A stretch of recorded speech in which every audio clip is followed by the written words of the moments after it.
Welcome to GardenDC, the podcast about everything gardening in the Washington, D.C. and Mid-Atlantic region. I'm your host, Kathy Jentz. I'm the editor of Washington Gardener magazine, and we're aimed at gardening enthusiasts, people who grow everything from edibles to ornamentals, natives to exotics. If it grows in our area, that's what we talk about.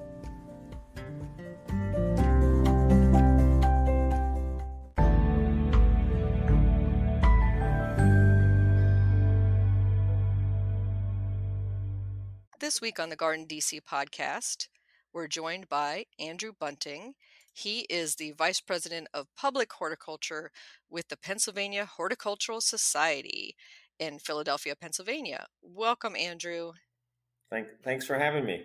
We are going to be talking all things hydrangea today. But before we dive into that, I wanted to ask a little bit about you and your background.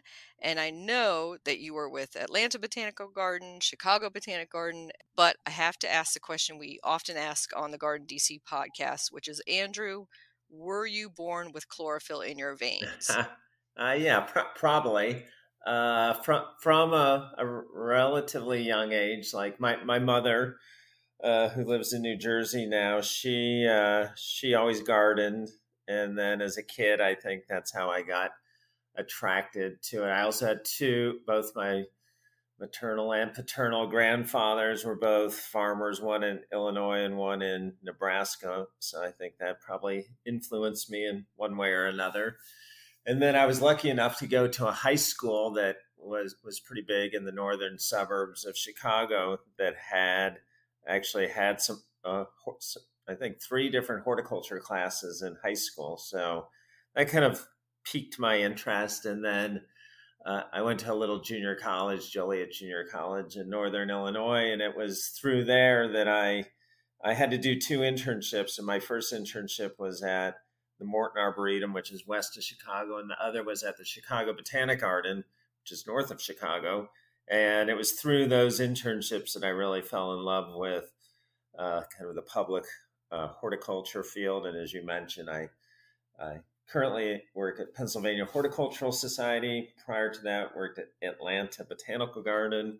And prior to that, Chicago Botanic Garden. And then for a long time, I worked at the Scott Arboretum at Swarthmore College, where I was there for, I think, 27 years in total. Looking at your resume, I see that you did internships in New Zealand and Somerset, England. Can you talk about those a little bit? Sure. Yeah. I came to the Scott Arboretum in 1986 and worked for 3.5 years, but it had always been a dream to work at somewhere foreign. So when I was at the Scott Arboretum, I met Penelope Hobhouse, who's a world famous garden designer, has written many, many books on garden design, color in the garden, all sorts of horticultural books. So she was giving a lecture at the Scott Arboretum probably in the late 80s. And I must have had a conversation with her. And she said, why don't you come over to England and work with me at Tintinhull House? So she was living at Tintinhull House in Somerset in the southwest of England, which is National Trust property. And because she was doing so much lecturing and writing, she hired me and another young American to help her in the garden. And then I had also had a friend who had been to New Zealand, and he met Gordon Collier, who's a really well-known garden designer there, who had a garden on the North Island in Taihape called Tatoki Point. So I corresponded with him, and this is long before the internet. And he said, if you want, when you finish up your stint in England, which was about 10 months, he said, if you can make it to New Zealand, you can come and work with me for 3 months. So I did that. I left England and then flew to New Zealand and spent 3 months there, and then ultimately came back to Swarthmore. So at that point, been gone over a year in total. And I did a number of things. And actually, kind of the first job to kind of restart back in the Swarthmore area. I worked at Chanticleer for about a year and a half when it was transitioning from a private estate to a public garden. And did that experience gardening overseas, and then I would call New Zealand way overseas, right? Right. Would that have changed the way you garden? Did it? Oh yeah, for sure. Yeah, it opened my eyes to kind of incredible breadth of garden styles. So one of the things I did when I was in England is I bought a used car, and almost every single weekend I would go to, whether it be National Trust gardens or private gardens or Royal Horticultural Society gardens, mostly in England, but also in Wales and Scotland. And I think I counted that I visited 140 gardens in that 10 months. So I saw everything from kind of wild Robinsonian type gardens, shade gardens, plantsman's gardens, Tudor style gardens, formal, informal, grand estate type gardens, and so on. And then when I went to New Zealand, there I would say the style was either kind of an English style or kind of more of a wild, kind of natural, native New Zealand garden style.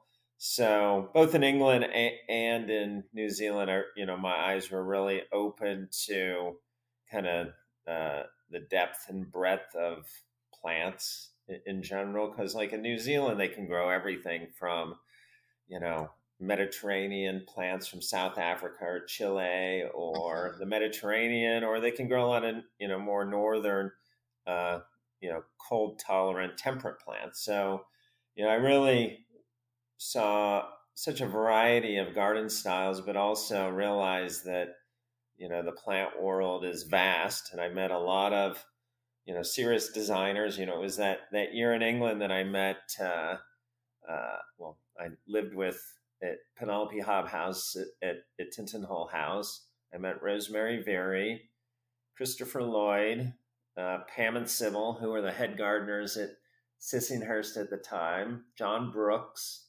Nori and Sandra Pope, who were at Hadsman House at the time. So it's like I met what's still considered today kind of the who's who of gardening dignitaries in England. So that was amazing as well. Those are the names of many legends Yes. in gardening, and many of us will be like turning green with envy right now, Andrew, that Yeah, you the got to meet all only these. person I didn't meet that I wished I had met when I was in England, and he was still alive at the time, was Graham Stewart Thomas, who Mm. had written those great books mainly on perennials. Hmm. Yeah, but it sounds like you did not let moss grow under your feet. You No, you no. you took advantage of Yeah, all those learning yeah, opportunities. it was a full horticultural immersion that year. Before we dive into hydrangeas, I want to also ask about your home garden currently, and then maybe talk a little bit about a typical workday at PHS for you. Okay, sure.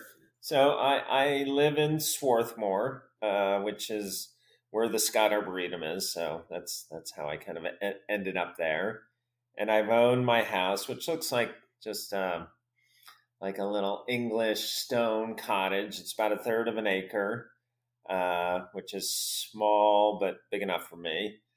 And it's gone through many transformations and kind of iterations of gardening over the years. Like the front was kind of a cottage at one point, cottage garden, and then it was kind of a wild meadow-esque garden, and now it's a gravel garden. So that's kind of my newest garden. The garage I turned into kind of an indoor outdoor space that I call the summer house. In the back, I grow a lot of unusual annuals and tropicals, both in containers and then in the beds as well. The very back, there's a woodland garden. And about 10 years ago, I approached my neighbors with the idea that I would create this fairly large vegetable garden in their at the back of their property. So we live on Vassar Avenue, so we call it Vassar Farm. It's 40 by 100. It's big. It's 4 kind of quadrants. There's chickens back there. There's compost. There's some really great Asian persimmons that are pretty bountiful in the fall. I would say, if anything, I enjoy collecting plants, but I also enjoy garden design as much as I do the collecting of unusual plants. So, when I left, I went to Chicago Botanic Garden, Atlanta Botanical Garden. I was gone almost 5 years. I kept the house, so it was kind of fortuitous when I got this position at the Pennsylvania Horticultural Society that I could just kind of move back into my old place. And Josh Cacciano is a horticulturist at the Scott Arboretum. He lived there, so it was in pretty good hands while I was away. So I guess that takes us up to, we call it PHS, or most people around here call it PHS, the Pennsylvania Horticultural Society. And, one of the things I do love about my position there is that every day is different. I would say there's no typical day. My purview is all of our public landscapes and public gardens. So, a typical day might be, when we're typically at our offices, we've been working from home for the most part, would be to go out and maybe go to some of our public spaces that are nearby. So it might be going to, say, the Azalea Garden, or the gardens at the Rodin Museum, or the Philadelphia Museum of Art, or Logan Square, maybe over to the gardens at the Eastern State Penitentiary. And then, I'd probably would have a meeting or two. Nowadays, it's lots of meetings. In my position, I get involved in a lot of things like this podcast. I do a lot of media type work, whether it's an interview for a podcast, or I just gave a lecture for Smithsonian Gardens on hydrangeas, and did one prior to that on, I guess that was magnolias. And then I do a lot of writing too. So I write every 2 weeks for the local newspaper, the Swarthmorean, that has now been somewhat syndicated. And then I do another one monthly for the New Jersey Gardener, which is it's a free paper, but it's given away at garden centers. And then I do one for Ball Publishing for Green Profit. I think that's quarterly. So, I'd say, part of any day would probably be some media related work. And then I have a small team that oversees our pop-up gardens. So we have 2 gardens that are in Philadelphia that also have a food and beverage partner. So they're kind of a restaurant and a garden combined. And then I have another team that oversees kind of urban design. So I would probably be involved with them at some point in any given day. And then we also, where I am today, is we have a public garden north of Philadelphia called Meadowbrook Farm, which is an old estate garden. So depending on the day, I might be up here as well. And because I'm vice president of public horticulture, I would say almost anything that has to do with ornamental horticulture, a lot of either that involvement, whether it's with our education team, which we call audience engagement, I might be involved with them on a project or something. We do have a whole team that's more kind of vegetable gardening through our community gardens team. So they would handle more of the community garden, vegetable gardening, subject matter kind of expert aspects of PHS. So, it could, or it might be a donor meeting. It could, any day is, I would say, always different and always really interesting. And I am a big fan of those pop-up gardens. Oh, good. I think the name is so funny, though, because I feel like all gardens pop up. Yeah. Well, and some of these, the original idea with the pop-ups is that they were to be kind of a 1-year ephemeral garden, and then just, they'd be done at the end of the year. And then we did those for a while where they were true pop-ups. And then our new model is, if it can work out, to have a restaurant partner. So they also become good fundraising vehicles for PHS. And then they're also really interesting gardens. So the one at South Street is more, I would say that's kind of urban chic with lots of tropicals. And then the one in Manayunk is at the base of an old kind of rusted train shed.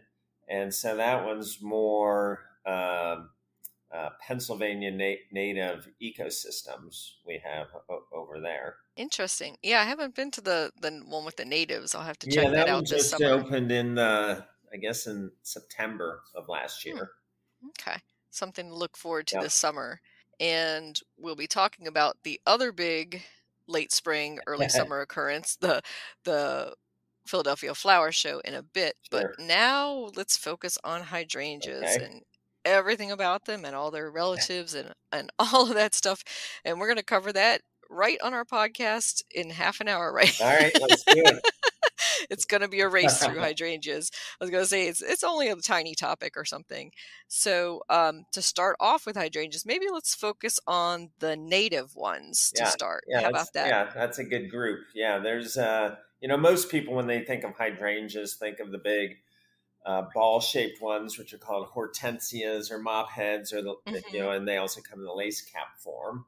But there is a lot of great native hydrangeas. So even in our areas around, say, Washington, D.C., or up in the southeastern Pennsylvania area, if you went out into the woods, you would probably come across a species called Hydrangea Arborescens, which is called the smooth hydrangea. And that actually, it'll grow in deep shade, but actually flowers better the more sun you give it. So you've probably the most ubiquitous, and for good reasons, because it's probably one of the best hydrangeas on the planet, Hydrangea Arborescens. Annabelle is a selection of the native smooth hydrangea. It has beautiful white flowers. And both Hydrangea Arborescens and Hydrangea Paniculata, which is an Asian species, bloom on new wood. So that means that you could either just leave them as is and not prune them, and then the shrub would just gradually get a little bit bigger each year. Or, like when I was at the Scott Arboretum, we would prune them back to maybe 6 inches or so in March. It'd send out all new stems up to about 4 feet tall.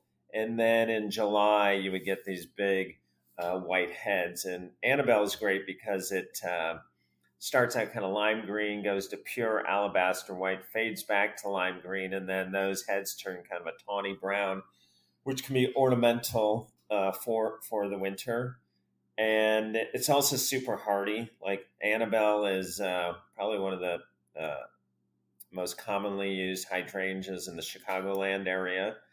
I would put in my top 5 hydrangeas, and I would probably put in my top 10 shrubs, period, just because of the long bloom season.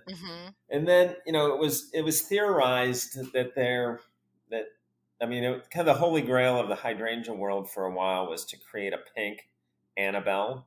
So Tom Rainey, who's a famous plant hybridizer with North Carolina State University, but works in Western North Carolina, he kind of charged some of his grad students to go out in the woods and see if they could just find a native hydrangea grown in the woods that just had the slightest amount of pink. And they figured if they could find a pink one, they could do a number of back crosses and continue to pull out that pink, or accentuate that pink color. And that's how Invincible Spirit was developed, which is an arborescens. And now there's a whole series, kind of Invincible series, where there's ones that are kind of the original soft pink to ones that are really more kind of almost like a purplish burgundy pink. So kind of the whole range from light to dark. And there's probably about 6 of those. Yep. And then, of course, everybody wants ones that are shorter. So there's a new one called Limetta, which is kind of a diminutive form of Annabelle. So, Annabelle has always been a great hydrangea. Now there's been this breakthrough with kind of Invincible Spirit series, Limetta. And then there's also one one of the drawbacks of Annabelle, although to me it's not that big of a drawback, is a lot of people don't like when they're in flower and we get, say, a thunderstorm and they tend to splay open like a peony might kind of splay open. Mm-hmm. So what was also suggested is that maybe somebody do some hybridizing to make one with more sturdy stems. So there's one called Incredible, which has a flower head that's even bigger than Annabelle. It's like the size of a man's hand. And it's probably like 6 to 7 inches across, and it has supposedly has stronger stems, so it doesn't tend to splay open like Annabelle might do. And Annabelle tends to splay open more if it's grown in a bit of shade. If it's in sun, the stems seem to be a little stronger. Yeah, and I've been trialing, when you talked about the Invincible series, I have Mini Mauvette, which Yes, is yeah, yeah, it's a pretty neon pink. It's yeah, pretty yeah, close to that end. And then I also have Wee White, yes, yeah, which I just got, and that's a tiny white one, and that's more pure white, whereas Annabelle is almost, I'm gonna say, towards the ivory end of yes, white. right, that's right. Mm-hmm. And then there are other arborescens cultivars. There's a double one called Hayes Starburst. There's some people call them a different species, but Hydrangea Arborescens radiata, which is sometimes listed as a subspecies, those have kind of a whitish underside of the leaf, which is pretty. So there are others. Those are kind of the ones that you mentioned and I mentioned, kind of are the breadth of Hydrangea Arborescens. And then the other native that people really like is the oak leaf hydrangea, Hydrangea Mm-hmm. quercifolia, and that's not truly native in our area. You have to go more farther south into, say, parts of Georgia, northern Florida, Alabama is where you would see Hydrangea quercifolia truly growing in the wild. Again, it's in the wild, it's a native understory plant, but again, if you bring it into more sun, you get better flowering. And then it's called the oak leaf hydrangea because the leaf, in fact, looks kind of like a red oak leaf. And then it also gets really good fall color, kind of a reddish purple. Most hydrangeas just turn kind of yellowish brown in the fall. So it's good for that. It does not bloom on new wood like arborescens and paniculatas. So I would say if you need to prune it, just kind of judiciously prune it. Don't do any severe pruning to it. Depending on the cultivar, it can get, fairly large, say 8 feet tall, 8 feet wide.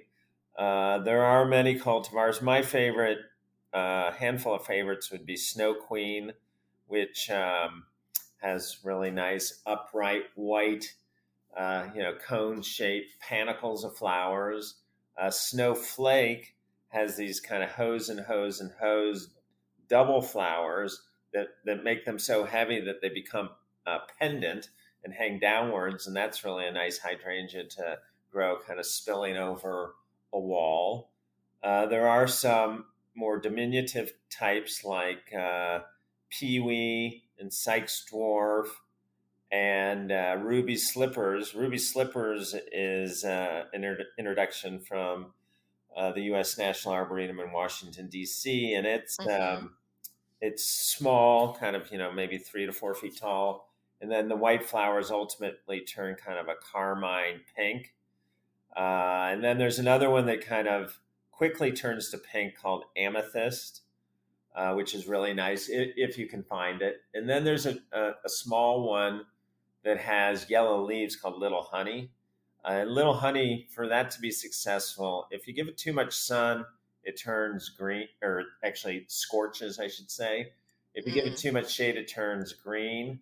So what you really want to do is give it kind of edge of the woods or dappled sunlight, like under, say, a honey locust or a Kentucky coffee tree where it's not a deep shade.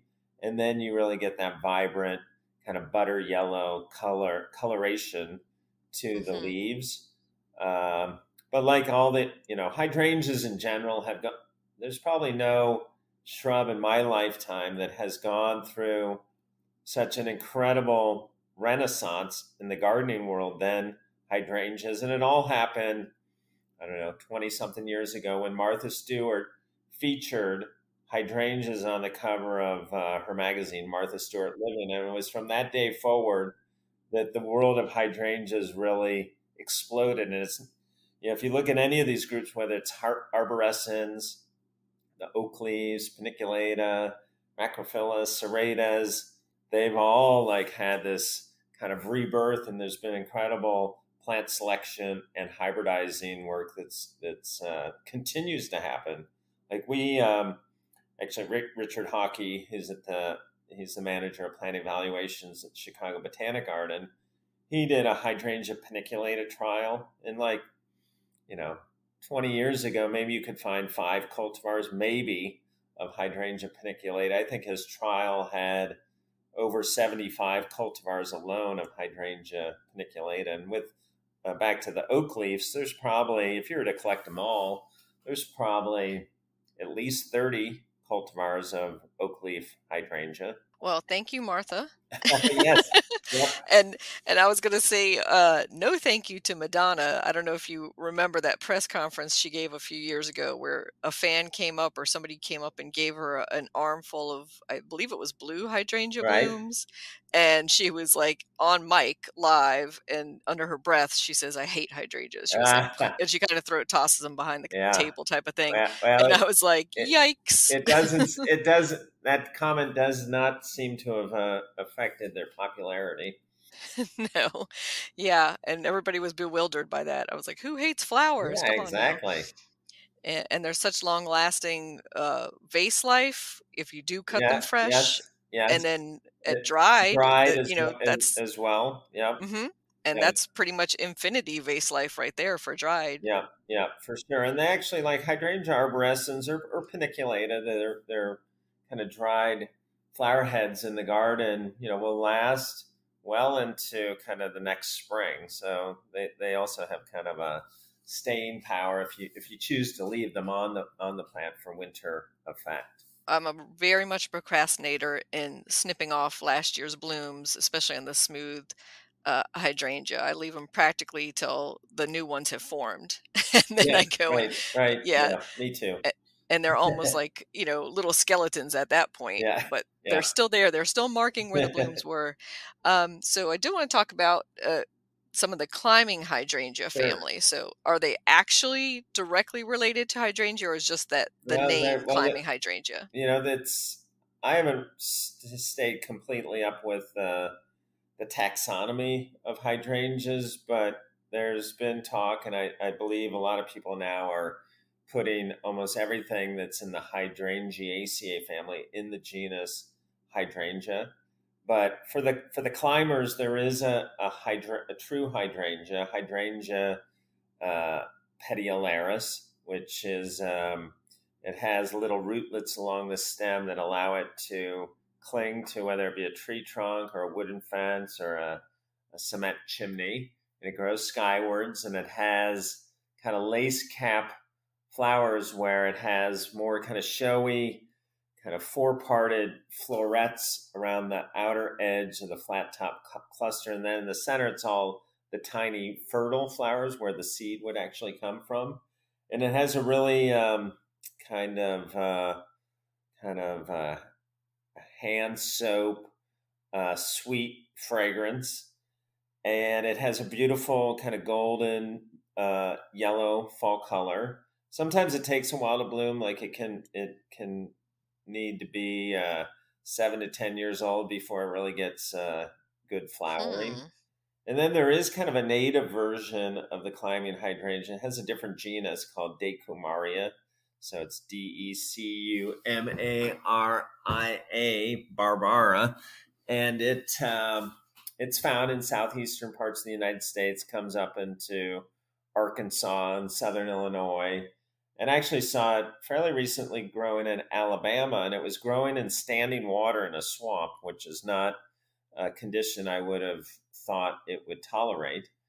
And it has, instead of having the showy flowers like you have on most hydrangeas, it's all fertile flowers. So it's kind of a dome of flowers, also fragrant, blooms in the summer, really fantastic kind of almost like a ghostly, kind of whitish, yellow, creamy fall color, self-clinging as well. I have on the front of my house, I have a Decumaria barbara, and actually in the back of my house, I'm sure I'm the only one in probably Pennsylvania that has one, and I got this from Heronswood years ago.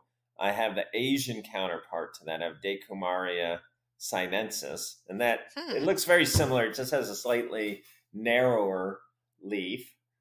And then there's my favorite of that whole group, and it's a mouthful, is Schizophragma Hydrangeoides. So that means it's hydrangea like, and that's called the Hmm. Japanese hydrangea vine. And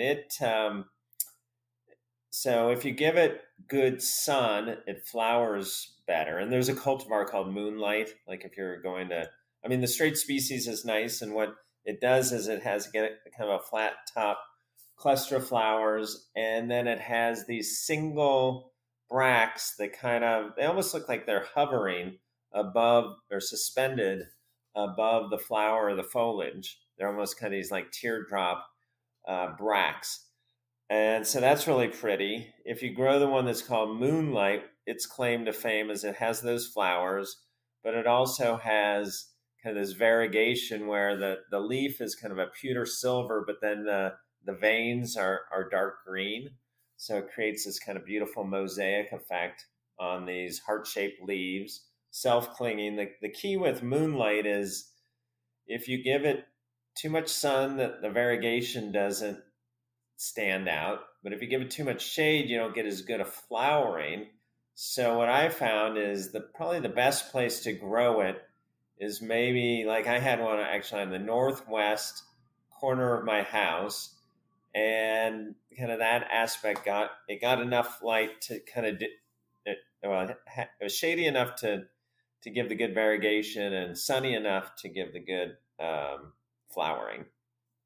And Hmm. then there are, if you live in like England, there's another genus called Pilostija Vibranoides, but that I've tried it here, and maybe in places like San Francisco or the Pacific Northwest, you could grow it, but I don't believe it likes the heat and humidity of the most of the eastern U.S. And do you find, so you said it takes 7 to 10 years sometimes for the flowers, that climbing hydrangea are really slow to establish and get started on that climb? Yeah, I would say they actually climb pretty quickly. And it's more with the Hydrangea petiolaris that the flowering seems to be delayed. With Schizophragma, flowering can be uh, pretty pretty earlier when it's fairly juvenile, and same with the Decumaria. So it's really more what most people call the climbing hydrangea. And so moving on to the big family, the mophead type Yes. or Macrophylla, you mentioned the heat of the East Coast, and of course, here are heat and humidity in the Mid Atlantic. Do you find that for that group that we have smaller or less flowering, say, than they get in Michigan or Long Island from those mop heads? Um, I would say not necessarily. I think it's a tricky group, and I think the things that people need to know to understand why they're going to get flowers or not are a couple of things. One is so Hydrangea Macrophylla is the group of the mop heads and the lace caps. There is Hydrangea Serrata, which is kind of a Japanese version. That's everything's more diminutive. Um, there's probably 1,000 cultivars. They'll actually take a lot of heat. Like the American Hydrangea Society is based in Atlanta, and there's not many places in the country that are hotter and more humid Mm, than hmm. Atlanta. But the hydrangeas do really well. That they do well there. I think hydrangeas generally, while they can grow in alkaline soils, really can thrive in more of an acidic soil. The key in real hot places, say DC South, is to hydrangeas will actually do better with a bit more shade, and you have to really be mindful of watering during periods of drought.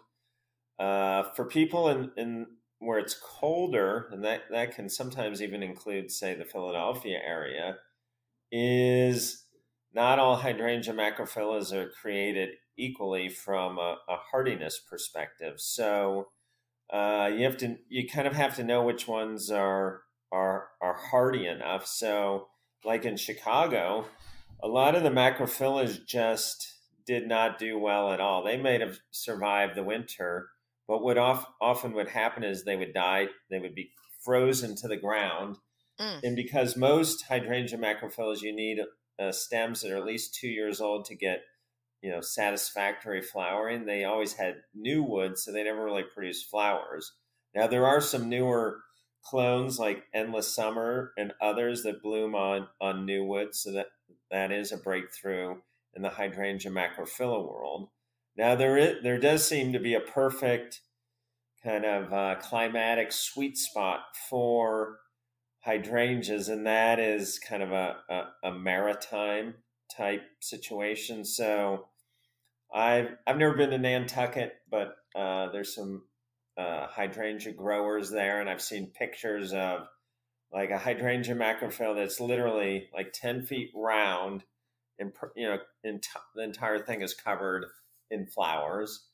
And I Ah. go to Martha's Vineyard quite a bit because I have a colleague there, and macrophyllas do really well there, as do the serrata types. And what's interesting, and I'm sure the same is true as on Nantucket, is Martha's Vineyard is one of the most acidic places probably in the country, where the pH can be 4.5, 5, and so all the hydrangeas that could be blue or pink are all blue. Like they are like an intense, really intense blue because of Mm. the acidity. And that's another thing to kind of hydrangeas 101 that people need to know is the flower color is dependent upon the pH. So if it could be pink or blue, anything say 6.5 or less pH, on the acidic side it's going to be blue, and anything say 6.5, 7 or higher is going to be pink, like in Chicago. High alkalinity, high pH soils. The water also has high pH. So, most of those hydrangeas there are pink, and places like Martha's Vineyard, they're all going to be blue. If it's a white hydrangea, it doesn't matter. It doesn't go, it doesn't really turn another Hmm. color. So that's important to know as well. And you can augment the soil, make your soil more alkaline or acidic, and try to change the pH of the soil and thus the flower color. Like the Scott Arboretum, which is more on the acidic side, we bought, this is years ago, we bought a hydrangea called Forever Pink, a macrophylla, and it was pink the first year, and then forever blue the all the years forward from that. Yeah, I totally relate. I bought blue jeans Yep. hydrangea, and it was blue the first year and pink for ever since, because of I'm in an old brick house, and I'm pretty sure it's the brick that makes the soil alkaline. Yeah, exactly. What often happens is people that plant them along their foundation. Most foundations are made out of cement. And the cement, the mortar of the cement, or just the how the cement is made, has a high level of alkalinity to it. So that's why often foundations have a high pH. So that and it does it can impact the acidity or the pH of the soil. Hmm. And then the other group that's worth mentioning are the Hydrangea Serratas. So serratas are like a macrophylla. They both have lace cap, and the mop heads are hortensias, but everything is smaller in stature. So the plants themselves can be anywhere from like 3 to 6 feet tall, smaller leaves, smaller flowers, great for a smaller garden. and many of them have Japanese names like Miyamaye Murasaki or Kiyasumi, or there's several others that are can be available either through mail order or a bit more of a specialty nursery. But what's great about that group is they have incredible hardiness. So if you live in places like, say, anywhere in New England, Chicago, Wisconsin, southern Wisconsin, they become a great alternative for the macrophyllas, which I would say there's a lot less hardiness in macrophylla than there is hardiness. That's a great tip. And yeah, I was going to say that we always want what we can't have, right, Right. Andrew? I want that bright sky blue hydrangea, and that's just not going to happen for me without a lot of work. And then I have neighbors who are like, "How do you get your hydrangeas so pink?" And I was like, "Let me tell you something." So, in our last few minutes together, let's talk a bit about the changes this year to the Philadelphia Flower Show and what people can expect. Right. So for the first time in 190 something years, the Pennsylvania Horticultural Society is almost 200 years old, and the flower show has been running fairly regularly since our inception.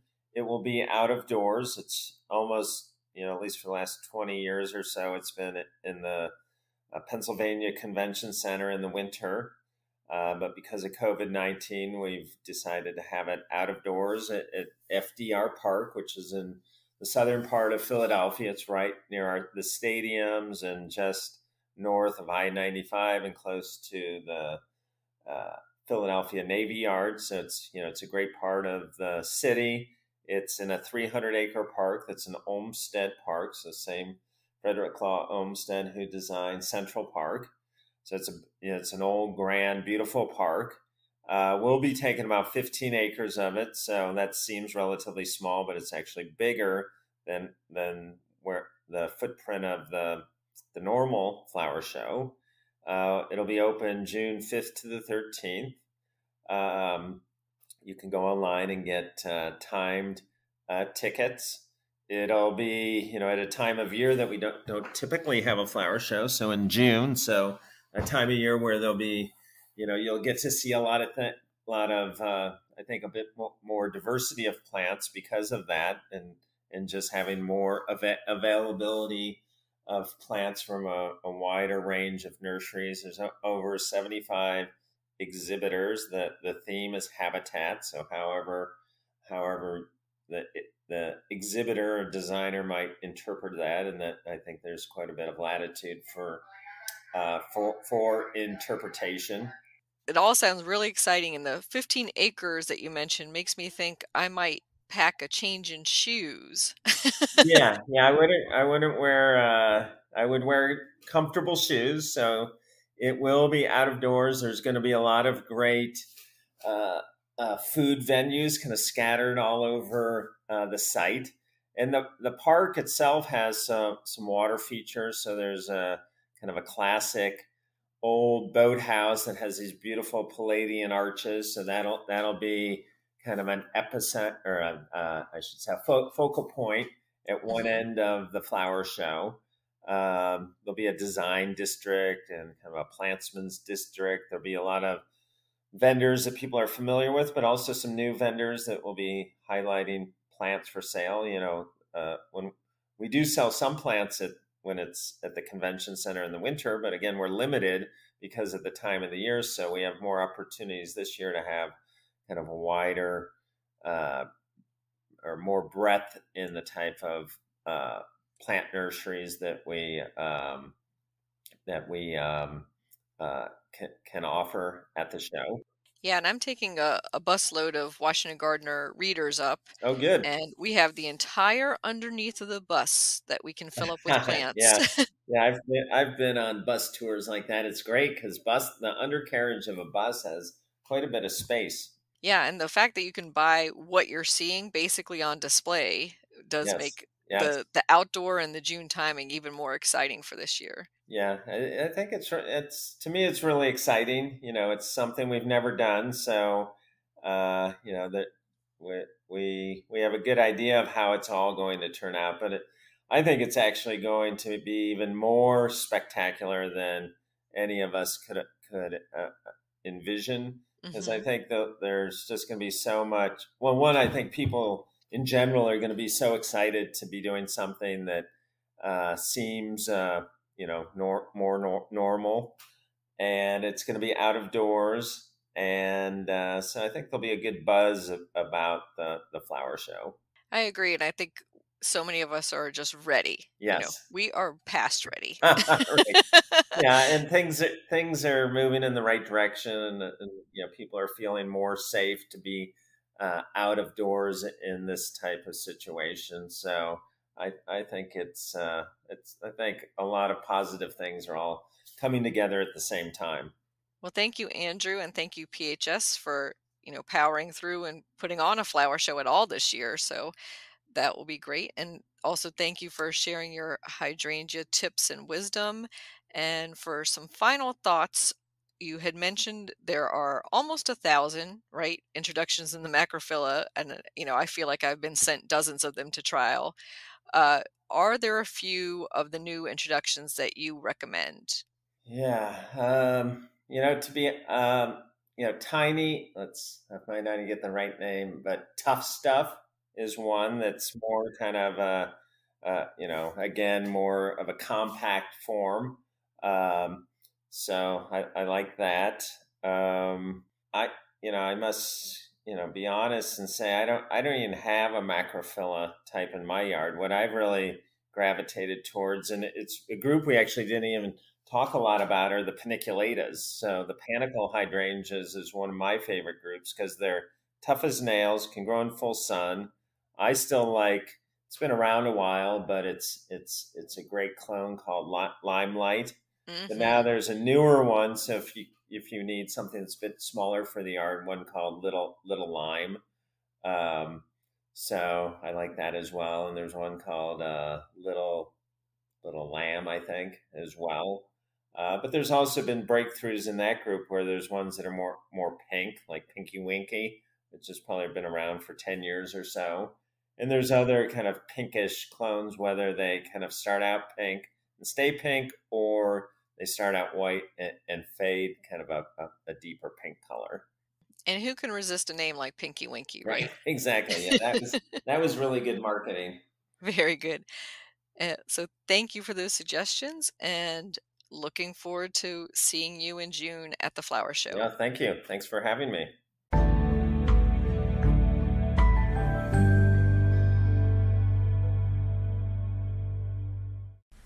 Brunnera plant profile. Brunnera macrophylla, or Siberian bugloss, is also known as the false forget-me-not due to its dainty blue flower sprays in springtime. The flowers are pretty, but the real reason you want this plant in your garden is that it is a perennial workhorse with many positive attributes. In fact, it was named Perennial Plant of the Year in 2012. This plant's foliage is rough-textured and heart-shaped.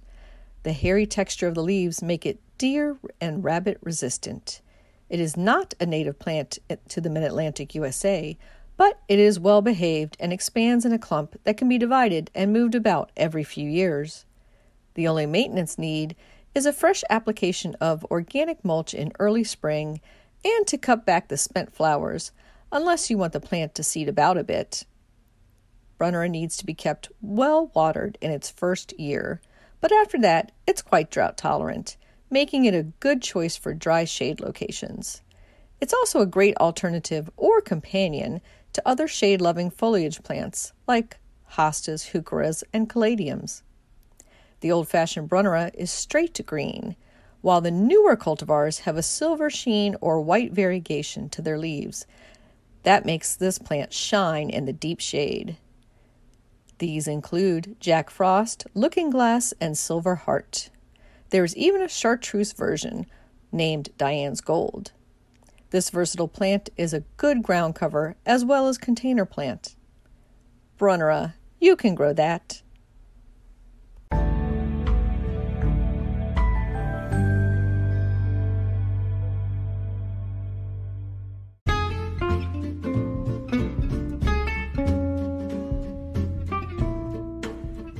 what's new this week in the garden? Well, over at my community garden plot, the strawberries are starting to ripen. I've gotten a couple handfuls so far and expect to have many more next week, maybe even enough to make a strawberry shortcake or make a jam. We'll see.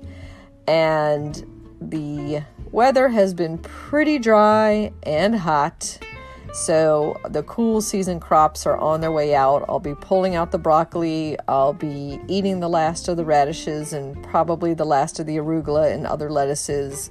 Some of the radishes I'm going to leave in to bolt. That means set flower and then form seed pods and then seeds.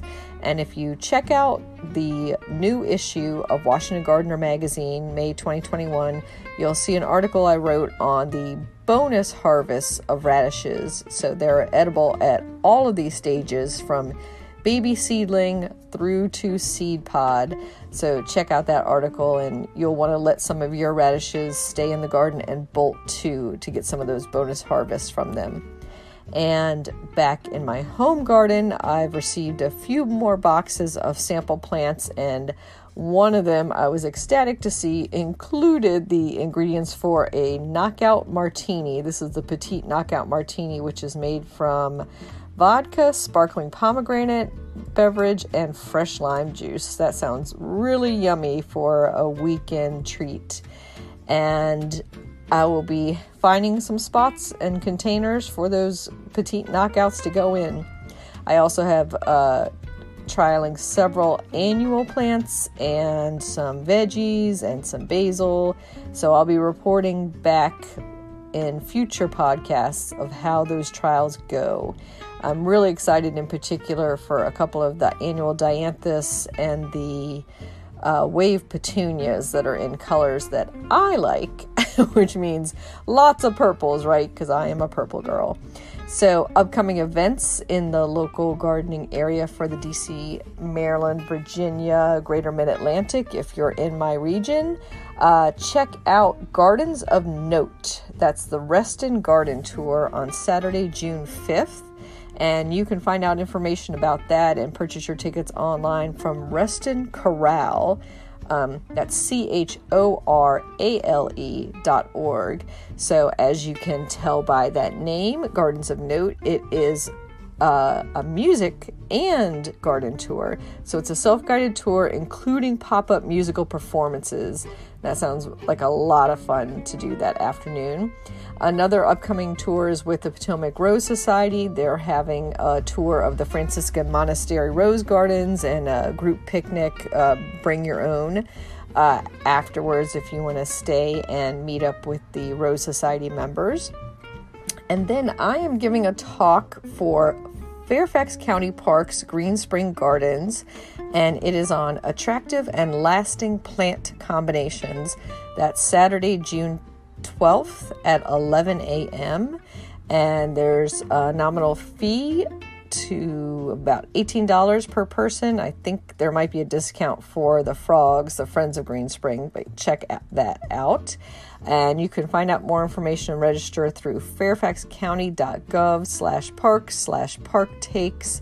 And the event code is CDV.OK4P. I believe that is the correct code. You can also just search on my name, Kathy Jentz, Jentz, or on Green Spring Gardens event site. So I also wanted to note that I've been doing a lot of garden touring myself and been posting albums of photos from those tours to the Washington Gardener Facebook page. So if you go to facebook.com/Washington Gardener magazine and click on the photos and then the albums, you'll see albums of photos from several of the recent garden tours that I've been going on. And the latest one is the Beyond the Garden Gates garden tour. That's in downtown Frederick. It's a self-guided walking tour. And you go to celebratefrederick.com to sign up and get the online brochure for that. And that goes through Sunday, May 23rd, if you're interested in still catching the Frederick Beyond the Garden Gates garden tour. Happy gardening!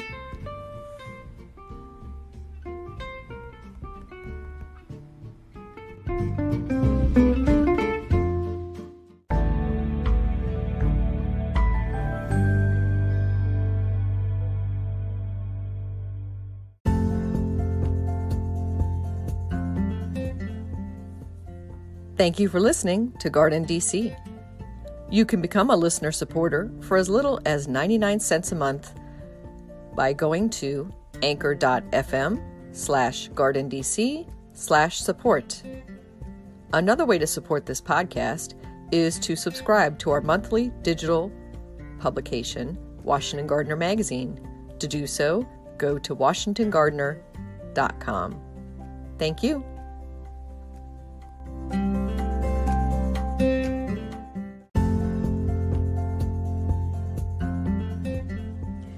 You can find Washington Gardener online at washingtongardener.com, on Twitter at WDC Gardener, on Instagram at WDC Gardener, and on Facebook.com at Washington Gardener Magazine.